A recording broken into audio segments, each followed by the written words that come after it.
Hello, world, and welcome to the Ignited Fortitude podcast. This is episode 61. It's a bonus episode, but it is an episode nonetheless, and it's on the topic of domestic violence, being Domestic Violence Awareness Month.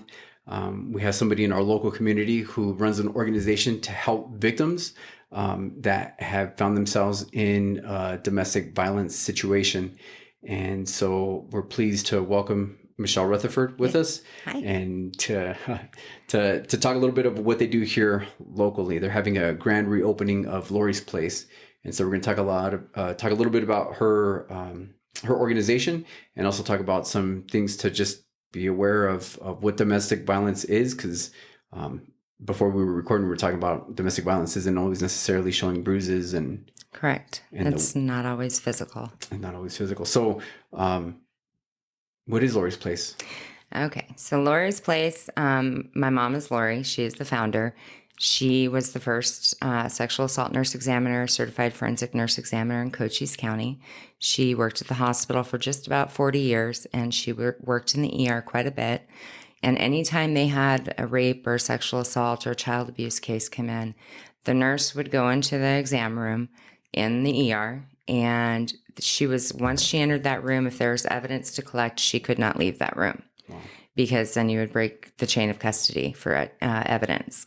So you've now got a little stress on the rest of the hospital staff there. But then as far as any of the nurses weren't really trained. They opened up the package of how to collect the evidence and they'd read the instructions. So it's kind of like having a nurse reading how to treat a heart attack while taking care of a heart attack patient. You know, it doesn't work. I was a nurse for 15 years. It doesn't work.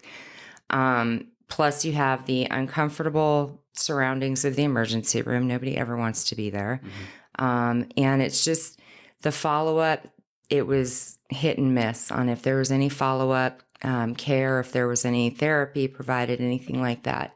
And so my mom got to thinking, there's got to be a better place to treat these people. There's got to be a better way to do this.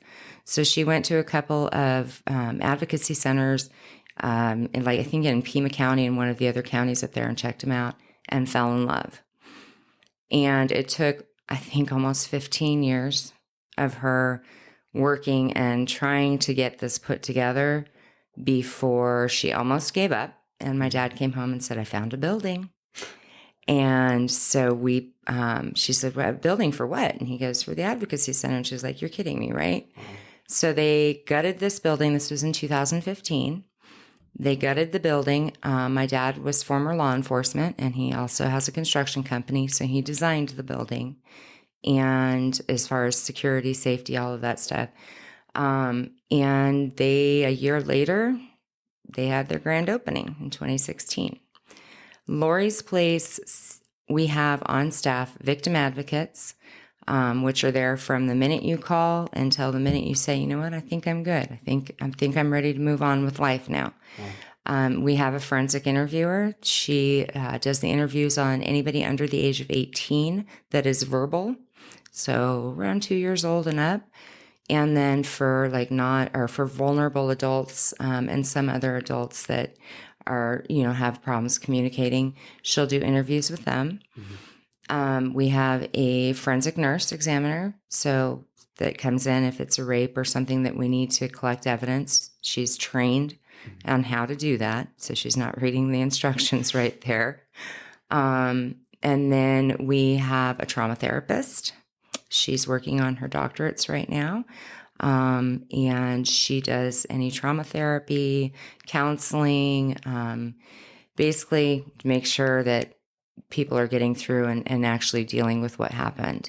We also have an interview room that's set up with cameras and everything. So if the sheriff's department, police department need to come in, if they want to watch the interview that the forensic interviewer is doing, if it's, a child, they can sit in her office. It's all televised to that office. And that way there aren't 40 people around this small kid, because it's intimidating. So we are kind of the one-stop shop. It limits the amount of times that somebody has to share their story, which is traumatic. Mm-hmm. Before anybody under the age of 18 would have to go to Tucson. And some of the elder community would have to go to Tucson. And so they were just constantly having to repeat over and over and over again what happened to them. And that's why we're there, so that we can make sure that, they're limited on how many times they have to share their story. We're there to support them. They've got that victim advocate that is by their side. They can help them file legal paperwork, go to court with them, that's there to answer the phone if they're having a rough day. That's what we do. And we do that with domestic violence. We do that with abuse, child abuse, neglect, assault, sexual assault, human trafficking. We've done suicide and homicide death notifications with the police department. Yeah, I mean, it's a rough job that those girls have, but let me tell you, each and every one of them put their heart and soul into what they do. Wow. So, how do people get in contact? So is it a place where if somebody's going through it, they need to be able to find you, or does law enforcement help out? Like, what's the situation with that? Different ways. If we've got somebody that's in a domestic violence situation and they need help, they just need to call us. If it's a neighbor of somebody and they know that they even think that the kid next door is being abused, they can call us anonymously and report it. We'll keep their name out of it. We have to report it. We're mandatory reporters. Law enforcement does bring some of the cases to us, a lot of them. DCS will bring cases to us. But we have a 24-hour crisis line. There's always somebody on the other end of that phone. And, when that phone rings, we're there and we go from there. Wow. So what sets you, like your organization, apart from, let's say, the Four Gash House or some kind of... We work really closely with the Four Gash House and all of the other agencies locally. The Four Gash House is more of a shelter. We are not a shelter. They come to us for the medical exam, for the forensic interview, for follow-up care. We do have a small food pantry that we're able to help, if they're needing some assistance there. And then the resources we have. I mean, if they are in a situation where they need to get out right away and they have no place to go, but if they go home, it's violent and it's going to be dangerous. We have resources to where we can either get them a hotel room for the night and until we can set something up that's more permanent. So we're there for the immediate assistance and then for the therapy afterwards to help them work through it until, like I said, until they're ready to, we're good, I'm good, I don't think I need your services anymore.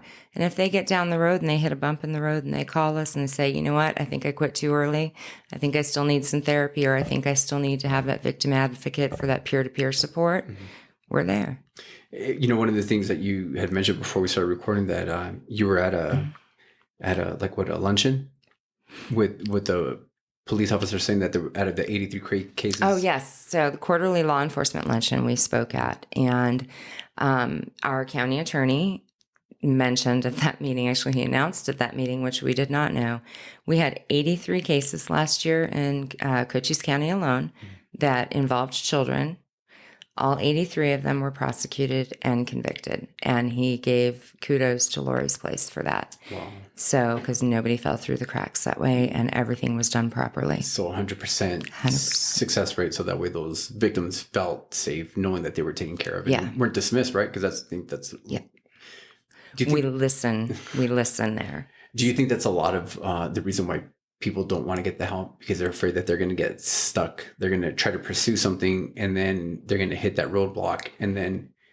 There's multiple reasons. I think that's one of them. I think sometimes it's fear that if they leave that abusive situation, how are they going to survive? Correct. I mean, I've been there before. I was in a relationship that, God, within a matter of no time, he had me convinced that if I was not with him, I would not be able to survive in life. And I believed that, So I think some of it is that it's fear. It's fear of the unknown. I think some of it is afraid that nobody's going to listen to them, that somebody's going to hear their story and go, I don't really believe them. Now, we are a non-judgmental, safe, friendly environment. We are there for our clients. And we're there to help. We're not there to judge. We are not there to, tell you, oh, I don't believe you or anything like that. Well, that will never happen. Sure.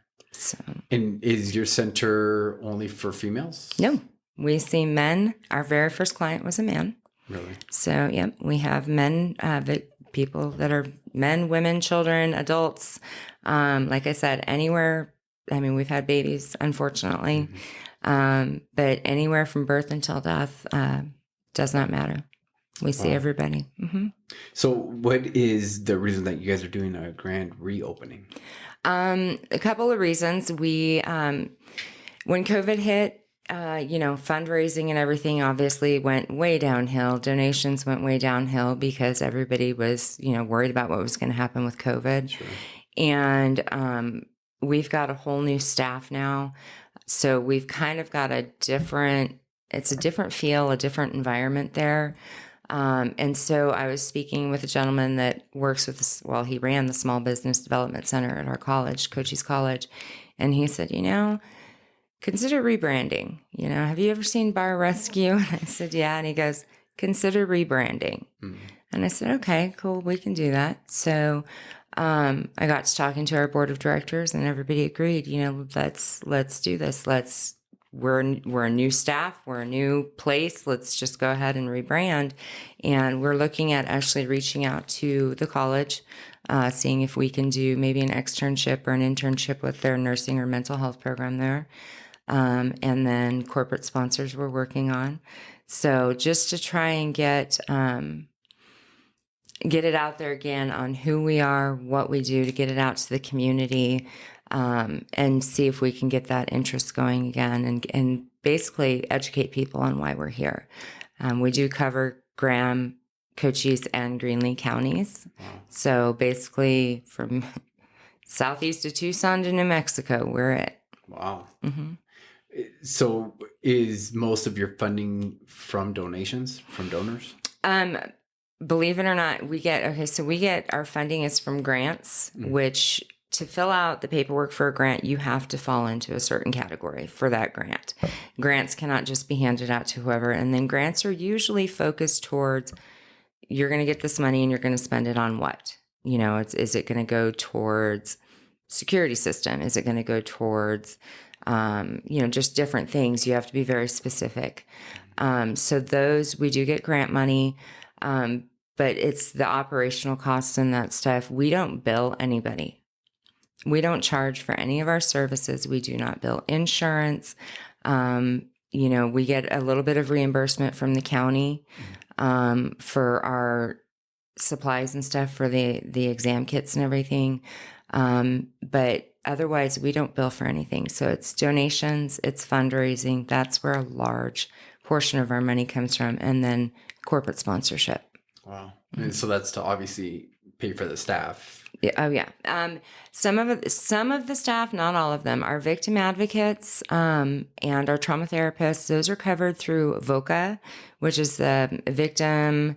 I can't remember what it stands for completely, but it basically is for the victims. It's the Crime Awareness Act, and they cover the payment for their certain staff members, paychecks and everything. But it's the operational costs. It's paying the bills. It's the building cost. It is the electric. It's the gas. It's our internet, our security, systems and all of that, just to keep us open. It takes money and to help the family, like you said, if you need to put somebody in a hotel or if you need to put longer care, like they're gonna need those things, and that's gonna come. Where does that money come from? Where's that going to come from? So donations are huge, and we do get a lot of clothing donations, which we are always grateful for, because somebody comes in that we have to take their clothing because it's evidence. We don't want to send them home in hospital scrubs, which is what you get at the ER. You get some reused hospital scrubs. Here, we've got people that donate leggings and brand new tags still on leggings, socks, underwear, bras, boxer shorts, T-shirts, sweatpants, flip-flops, so that we can send them home in something comfortable. Even toiletry items, because we do have a shower there, so that after an exam is done, a victim can shower. That's what they want to do. so they can shower and they can get comfortable and put comfortable new clothes on. Any of the lightly used items we get, we actually have a couple of different ways that we use that. If somebody is leaving a situation and they're leaving with nothing, we have household items, we have clothing, we have toys, books, clothing for all ages, all, men, women, children. And so they can go through that and pick what they need just to at least have something to get started. Sure. If we have a whole lot, we'll have either our community yard sale or we have, at the end of the year, we have a community giveaway, which is just like a yard sale, except for we don't charge anything. People can just come and take what they need. Wow.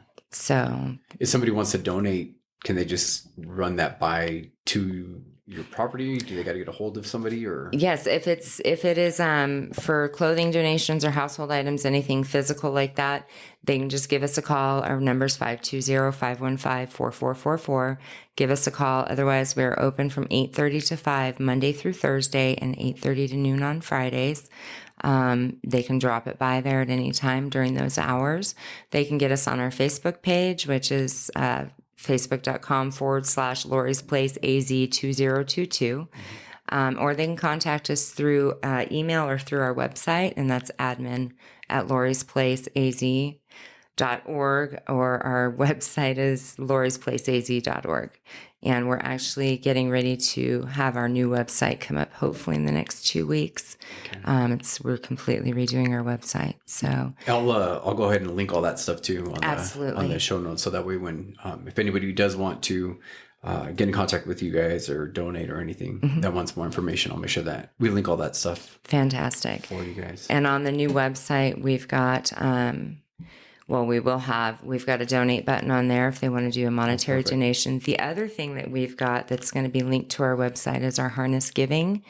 It's an organization or business that's what they do is donations. And there's different ways that they can donate. So if you're paying for something with your credit card or your bank card and you want to just round up to the next dollar, that difference in change from your purchase to the next dollar would be donated to Lori's Place. Oh, wow, that's cool. And that adds up over time. So, and you can it's really cool because if you can only afford $30 a month, you can set that cap at $30 a month, so you can set what your limit is each month to donate to us. Oh, that's pretty cool. So, yeah, so just that will be on our new website. I think the Harness Giving is on our current website as well. So it's just there's a donate button. It'll take them over to another site where they can set that all up. Oh, wow, that's great. You were also talking about another event that's going on. Is it this week, that Faith in Blue? Faith in Blue, yes. So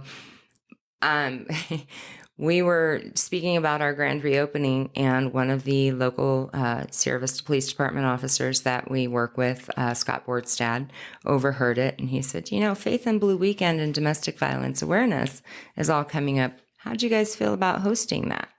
We said, all right, yeah, let's do it. So Faith in Blue is Interdenominational Christian Ministries of Sierra Vista. It's a group of the different reverends, bishops, and stuff from the local churches, working with Sierra Vista Police Department and local law enforcement just to rebuild bridges. There's a lot that's happened over the last few years with community and citizens in the police departments. Luckily, we haven't seen it very much here as other states have. But it's to just build those bridges back up and to connect the community with the police department. So we are hosting that. There's Sierra Vista Police Department, the Sheriff's Office are going to be there at the grand opening. And there's different presentations that we're doing. There's, it's just kind of to let them know we all work together. Mm-hmm. I mean, this is something that you don't fight alone. We're all in this together. Yeah. So, the other thing is that with the different churches and everything, the bishops and the reverends were saying, what do we need to look for when we're preaching our sermon on Sundays? What do we need to watch for? Mm-hmm. Or if somebody comes up to us and says, I need to talk to you, I'm in this situation. So we're doing some work with them, presentations and stuff to educate them on what to watch for. Yeah. So like 2 years ago, my wife and I did one. I did an episode during Domestic Violence Awareness Month, and we're just talking about how the church drops the ball on it. And there was, different things from a survey that we were taking and stuff. But I think I think it's hard because I think there's more people than you would imagine within the local congregation, and everything looks good. And it's not. Are there any things that you can spot to kind of be aware? Absolutely. We were talking to them about, if you're speaking to your congregation about, something involving domestic violence or whatever, if you see somebody that silently, quietly starts crying, there's a very good chance they've got something going on in their life that's touching them. If you notice that somebody is starting to kind of pull away that used to be very active and involved, and they're not showing up like they used to, or when they're there, they're very quiet, don't really say anything. Those are people you kind of want to pry and see what's going on a little bit. If you know that there's a very controlling spouse, very controlling spouse, those are all things you kind of want to question. You're not just looking for bruises anymore. They're, unfortunately, domestic violence is the willful intimidation. It's physical assault, battery, sexual assault, and or abusive behavior by one partner to control another partner. That can be making threats. That can be withholding love from a child, in order to get them to do something. Anything that is manipulative like that, but that inflicts mental or emotional distress and harm, those are all leading into domestic violence. And unfortunately, having been there, you think you can change that. A lot of times we're like, oh, we can make it, we can change him, or, I can change her. And you can't, you can't. There's very few cases where, yes, somebody will see the light and, they'll stop that behavior. But 99% of the time, it's going to progress. It's going to get worse. And a lot of the times then it does turn into the physical. Sure. So, and it's not just women. There are men, and I know it's hard for guys to admit it, but there are men out there that are in these same situations I've got a friend of mine I should say, women can be just as manipulative as men, and they can have that control because there's many men out there that you hit me, I'm not going to hit you back. Yeah. They're not going to do it. And then that woman will just, keep up that abusive behavior. Is there, so there's support for the victim. Is there anything that is offered for the person that is stuck, like the one that would be the aggressor, or? We will help families. We do help the families and everything to the therapy there. For the abuser themselves, if they've got we vet everybody that comes in. We have to keep our clients safe. So if they've got domestic violence convictions or sexual assault convictions, anything violent crime related, that is, unfortunately, we cannot reach out and help them. We can't bring them on as clients because we have to keep our clients safe. There are groups out there that can help, the abusers and stuff. But we are working with the victims and their families, as long as they're not one of the abusers. Sure. What else?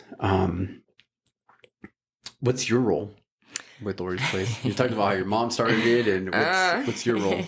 So I was a nurse for 15 years, and I took a career change. I went down with that relationship that I was in, and lost a few things in my life. And so I'm coming back from that now, and decided to go into marketing, which is the complete opposite of what I ever did before. So I actually am the marketing director at Lori's Place. But I have 4 other hats. I do their events. I do help with a lot of their fundraising. I do their outreach, like this, radio shows and live streams as well. And then I'm getting ready to take on a new hat, which is going to go speak to different corporations about corporate sponsorship. So I kind of do a little bit of everything. And help keep the grounds looking nice and the facility organized. And so whatever they need me for. Sure. Well, that's good. Yeah. Well, I appreciate your time. Is there anything else that I missed? I don't really think so. I think if anybody wants to come out on Friday, for the grand reopening and to kick off Faith and Blue Weekend, we're going to have a ribbon cutting by Sierra Vista Area Chamber of Commerce at 1 p.m. We will have food from La Casita, and we're going to have raffle prizes, presentations. It's from 1 to 5. The address is 214 East Tacoma. If anybody has any questions, or, like I said, if you suspect somebody is being abused, or your neighbor, if you're hearing arguments next door that are nightly, and it just doesn't sound good, but you don't want to really get involved in it, you can call us and we can follow up. The other thing is if you don't want the police involved, as long as you're over the age of 18 and not a vulnerable adult, if you've been abused, you're in that situation, you've been raped, whatever, and you want the help, but you don't want to involve the police department, you don't have to. You can call us. We don't have to involve the police department in that case. Of course, anything with minors we do, anything with vulnerable adults we have to. But just, any questions, if people just want to know more how to help us, give us a call. You had also mentioned something too. It doesn't even necessarily have to be that something happened, today or yesterday or this last week. Right. If you went through a situation 5 years ago and you're finding that you're struggling with that still, if it's coming back and starting to haunt you and you feel like you need some help, give us a call. We will be there for you. We've helped, oops, I just dropped something. We've helped people that weren't even victims of violent crimes. Normally we see the violent crimes, but we've had people that have just been through a lot. They've had a lot of loss and don't know what to do. And they can call us. We've got the resources. We'll help them out.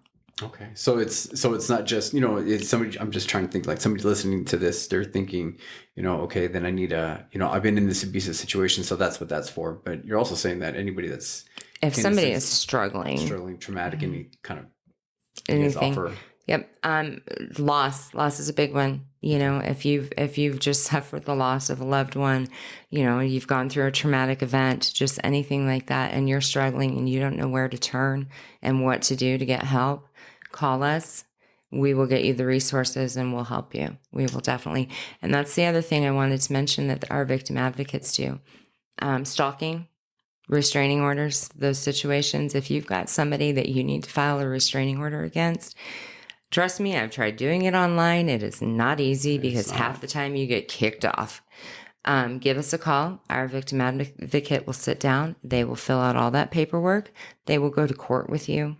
Wow. And they will file that paperwork with you. So there's different legal forms, orders of protection being a huge one that we will help with. Yeah, that's pretty big because you hear a lot of people that are trying to put that in. It's just the run around trying to get it. I was trying to help a friend and it was a nightmare. I'm like, I got kicked off 4 times and it took me like 30 minutes each time. And I was just irritated. Sure. And the girls were like, why don't you just call us? We can help you. I'm like, gee, thanks guys. Well, that's good. Well, very thankful for you guys having that and your parents putting that together and everything else.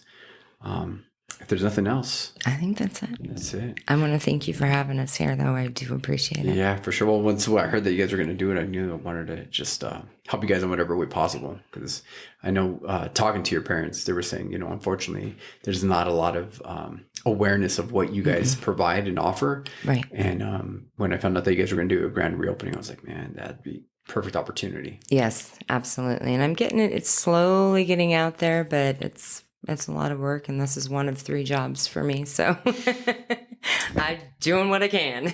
So I didn't prep you for this. Uh-oh. But normally we have our guests pray us out. Oh boy. Do you feel I can do that. You can do that. All right. So, with that being said, go ahead and pray us out. All right. Heavenly Father, we thank you for this day today. And I thank Bobby with Ignited Fortitude and all of his followers for having us on here today. And God, we just ask that, you watch over us and help guide us in that right direction so that we can continue to help others and just help in that fight against the domestic violence and abuse. Lord, we just ask that, you anybody that's going through this situation, that you send them our way. Just give them that little bit of strength and that little bit of courage they need to call us. And I promise we will be there to help them out. So, God, I thank you again and just continue to fill our hearts with your love and guide us in the right direction. In Jesus' name, amen. Amen.